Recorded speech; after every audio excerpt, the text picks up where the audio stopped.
welcome back to the Kikao series.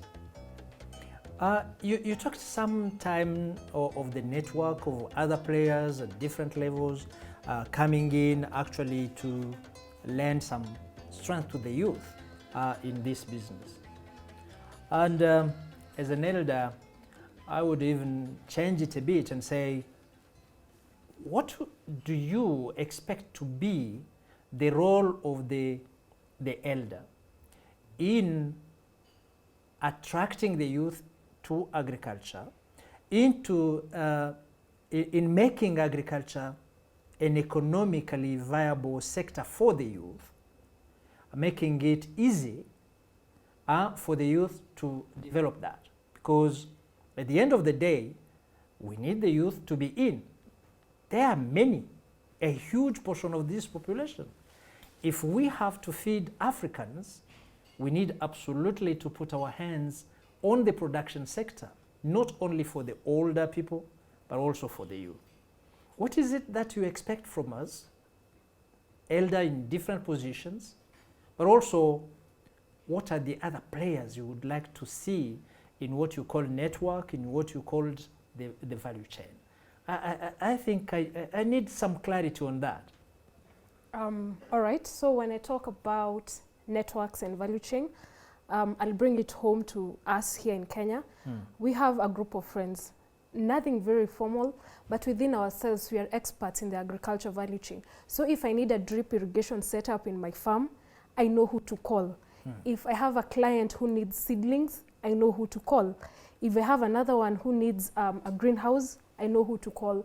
If we know there's a young person somewhere who is struggling and wants to get into agriculture, we've noticed the passion, we can come in and provide inputs in kind or even monetary. We give them the support. That's something that we do here in Kenya, because we believe the solutions we're looking for in agriculture, for us as the youth who are enabled and who are already in the space, it is our job to find those solutions and roll it out to the rest. And I believe once we come up with solutions, I mean, if, like right now we have a partnership with someone where we are providing irrigation and agronomic support and seedlings. If we were to roll that out in a bigger scale, that is why I would want my elders to come in either financially or by bringing in other sectors, because I might sit down and write a grant for 4 years. It will never go through. But if I know you and I give you a call, you will tell me it's not going through because of this and that. So it's up to us what we can be able to do, because we might be limited in experience, number of years and networks, because they grow with time and experience. So for you who has the time at the advantage and the experience, if I'm struggling with writing a grant and you know how I can be able to source for that money, and you have seen my work, you know, you have seen what I have done, you can see results. I think that's why I would like your support very much. Yeah. That is very clear. I like two things in that. How in your world, in your networking, you are not competitors. No. You are supporting one another. We actually, we say we are collaborators. And you need elders, older people, experienced people to come in and just fill the gaps where you can still have them. Yes. Fantastic. Oh yeah, coming to that question quickly, I want to bring in the demography of Africa. We have a very youthful population, and many of them are now today educated, at least a secondary school, maybe university.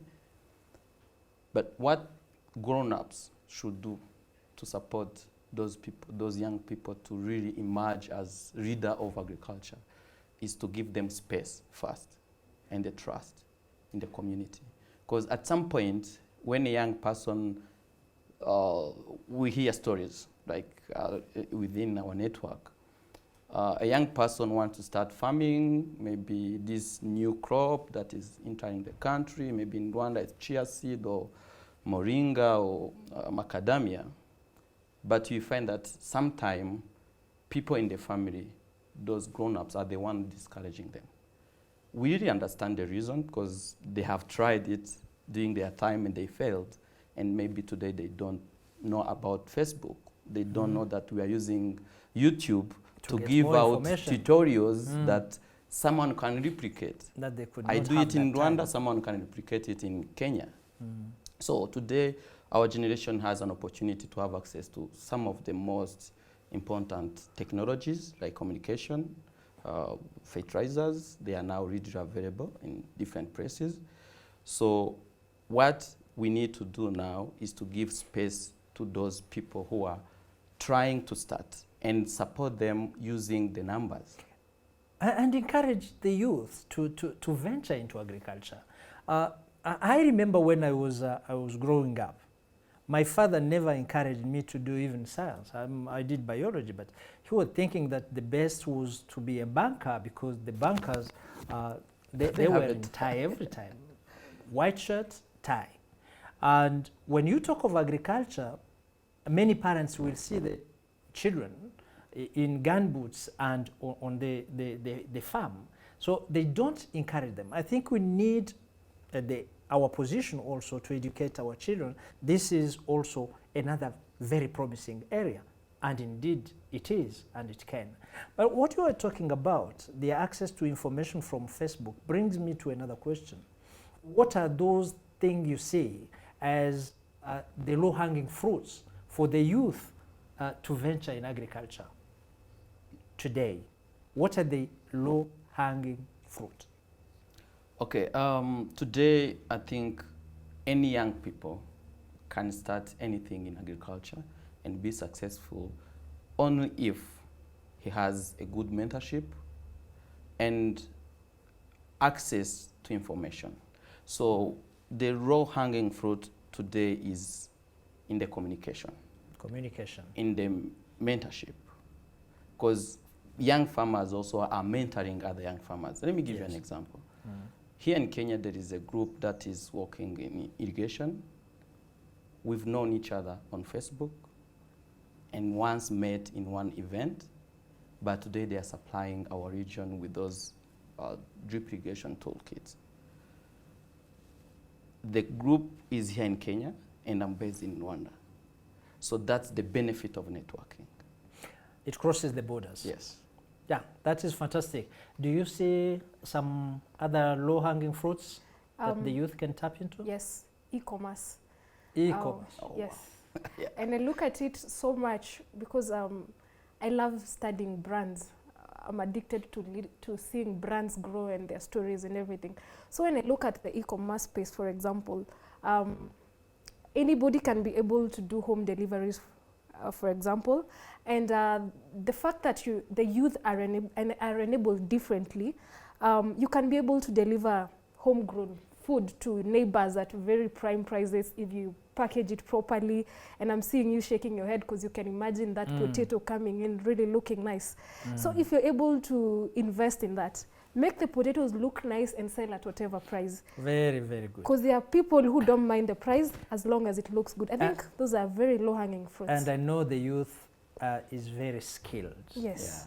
In both e-commerce, the use of those technologies, and also in packaging. Exactly. And making things look very nice. I have not heard about one thing, because now we are struggling with adoption and use of new technologies, which would increase productivity and sometimes reduce post-harvest losses, and improve at the end of the day the profitability of the agricultural business. And the youth, I believe, could tap into that, adopt those technologies, or influence their acceptability at the country level. Do you see that as one of the low-hanging fruits for the youth? Because the knowledge of those technologies is also readily available on this platform that the youth use. Yes, it is. You know, my grandma farms coffee, and as a young person, I used to see the government giving subsidy on fertilizers. They will give us free fertilizers, NPK and DAP, free of charge, and she would refuse to apply them on the coffee. Because in her thinking, in her world, that tree doesn't need anything because it has soil. Yeah. But our generation is really different from that person. I love her. She's been really good and supportive into my business. But I know that she has that weakness because maybe she did not get to school to have all of those information that we can even feed trees. So today, as one of those hanging fruits that we can now use as young people is to see opportunities in the productivity that we can increase using these technologies. Including the chemical fertilizers and improved seeds, hybrids, GMOs, gene-edited crops, because other continents, other parts of the world, they are using all those technologies and they have adapted them earlier than us. And today they are really competitive that sometimes it's very hard to say something from here because they produce it very cheaply. In America, they are producing 18 tons per hectare on maize. In Rwanda, we are now at 4 tons per hectare. So it's a nightmare. So for young people who are using technology, who can go on YouTube and see other farmers in Argentina, in Brazil, talking about what they are doing on their farm, today our youth have that potential to seize those technology, understand them better, and apply them to increase the production. Fantastic. Those are part of the low-hanging fruits that the youth can tap into. Yeah, and I also think another thing that the youth are blessed with is how they easily adapt to things. As long as they see it and they see it working, I'd say as a practitioner and as a person who is in the space, of the people that I consult for right now, I could say around 30% is the youth, which is very beautiful for me because I always say there are people, to them, I am elderly to them. And as an elderly person to them, I am an enabler.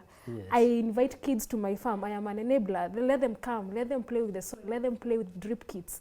Let them package the onions. Let them package the seedlings for me. That is how they I am an enabler for them. And also for other people, for some people I will charge. But for the youth, I just want let them come have a feel of how it feels like, because adaptation for them is easier. And as long as I'm an enabler, I think I am part of the solution. That is why I think we have the responsibility to empower the youth. Tell me, where do you see the youth?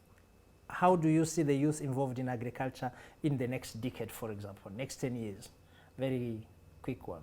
Do you see some continued development and more percentage of the youth into agriculture at any of the level of the value chain? Yes, I think I'm anticipating about a 10% increase. 10% increase yes. Of that involvement. I think youth are going to be more involved in agriculture, but not really on the farm, because we don't need everyone to be on the farm at some point. We also need those, I would call them para-farmers, because there is paramedical.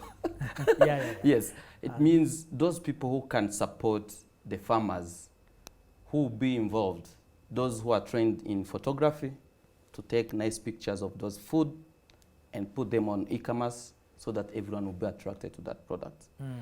I'm seeing in the next 10 years coming, more youth not only doing farming, doing production, but also making sure that our food reaches the table with full of nutrients.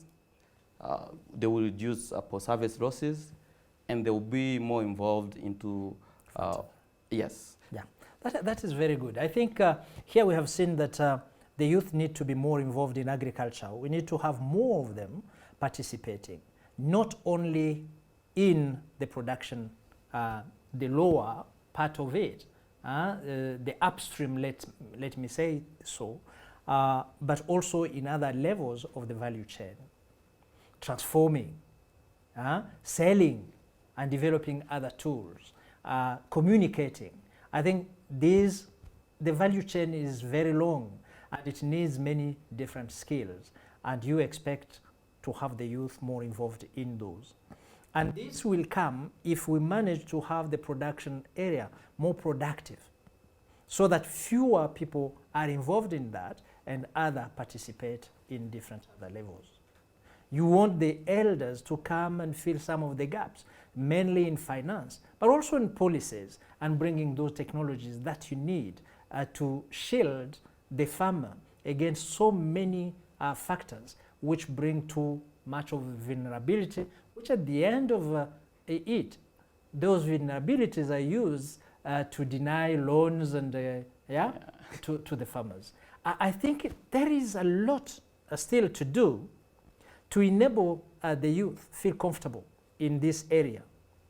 But the involvement, I think it is an imperative situation, because we will not be able to fill the population of Africa if we rely only on the older people involved in agriculture, using old technologies, old tools, and not exploiting the current technological development that we have. I thank you very much, Lucy. I thank you very much, Pacific. And I believe we will meet again in another kikao. Thank you Asante very much sana. for having us.